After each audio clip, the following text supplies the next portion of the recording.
Hola a todos! Hello everyone! Welcome to this new tutorial. Today we'll learn how to make smart previews. With the picture selected, let's move to the develop module and then to the right panel. Just below the histogram and under the metadata information displayed on a raw picture, we find a label showing whether there is or not a smart preview. In the case that the picture has no smart preview, just click on the label and a window will show asking us to create it.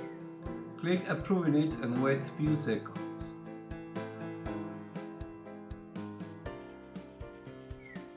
The label below histogram will show that there is an original picture plus a smart preview. In order to eliminate any smart preview, just click the label back and will be asked to eliminate the smart preview existing for that particular picture. And that's all for today. I hope to see you again soon.